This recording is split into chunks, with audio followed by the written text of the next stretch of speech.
Tahukah Anda apa itu diabetes mellitus? Diabetes mellitus adalah penyakit menahun yang ditandai dengan peningkatan kadar gula atau glukosa dalam darah yang melebihi batas normal. Normalnya, nilai glukosa atau gula dalam darah adalah kurang dari 200 mg per dl jika pemeriksaan dilakukan tanpa puasa, atau kurang dari 126 mg per dl jika pemeriksaan dilakukan setelah puasa minimal 8 jam. Gula atau glukosa dalam tubuh kita diperoleh dari makanan pokok yang kita makan dan makanan manis lainnya. Gula dibutuhkan oleh tubuh untuk proses pembentukan energi. Ketika sel-sel dalam tubuh kita membutuhkan energi untuk beraktivitas, maka dengan bantuan insulin, gula dalam darah akan masuk ke sel untuk kemudian diolah menjadi energi. Nah, apa itu insulin? Insulin adalah sebuah hormon yang dihasilkan oleh kelenjar endokrin yang disebut dengan pankreas. Kadar insulin akan selalu disesuaikan dengan kadar gula di dalam darah dan tingkat energi yang dibutuhkan tubuh.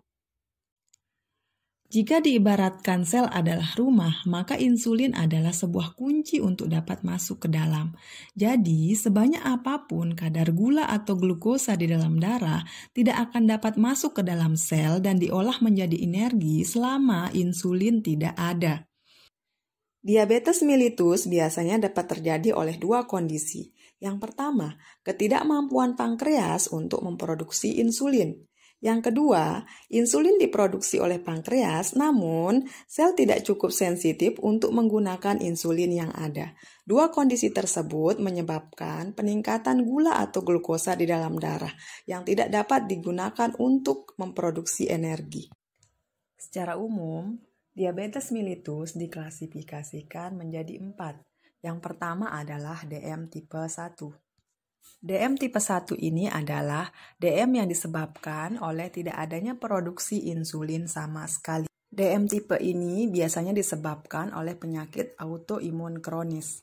DM tipe 1 kemungkinan besar disebabkan oleh sistem kekebalan tubuh yang seharusnya melawan patogen, malah keliru sehingga menyerang sel-sel penghasil insulin di pankreas. Umumnya, diabetes tipe 1 ini terjadi dan ditemukan pada anak-anak, remaja, atau dewasa muda. Yang kedua adalah diabetes tipe 2. Biasanya lebih ditemukan atau terjadi pada orang dewasa dan lansia karena faktor gaya hidup yang tidak sehat, seperti kurang gerak dan kelebihan berat badan. Gaya hidup tidak sehat menyebabkan sel-sel tubuh kebal atau kurang sensitif merespon hormon insulin. Kondisi ini disebut dengan resistensi insulin. Akibatnya, sel-sel tubuh tidak dapat memproses glukosa dalam darah menjadi energi, dan glukosa pun akhirnya menumpuk di dalam darah. Yang ketiga adalah diabetes gestasional, jenis diabetes yang terjadi pada ibu hamil.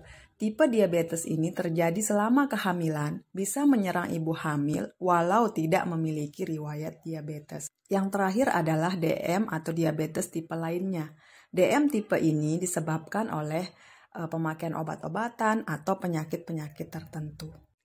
Lalu, apa sajakah tanda dan gejala yang bisa kita temukan pada penderita diabetes? Yang pertama adalah polipagia atau banyak makan. Yang kedua adalah polidipsia atau banyak minum.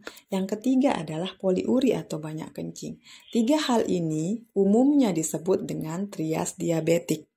Polipagia yang pertama itu dapat terjadi karena sel tidak dapat mengolah gula dalam darah sehingga mengalami kekurangan energi dan menjadi kelaparan. Lalu otak akan menanggapi dengan sensasi lapar terus-menerus. Kemudian yang kedua yaitu polidipsia disebabkan oleh kondisi darah yang terlalu kental oleh karena peningkatan gula atau glukosa. Lalu sebagai mekanisme kompensasi untuk menyeimbangkan cairan tubuh, otak akan menanggapi dengan sensasi haus untuk meningkatkan asupan air sehingga mengurangi kepekatan darah. Namun, tubuh memiliki batas tampung, sehingga cairan yang melebihi batas tampung akan dikeluarkan melalui proses berkemih, dan ini berkaitan dengan tanda dan gejala yang ketiga yaitu poliuri.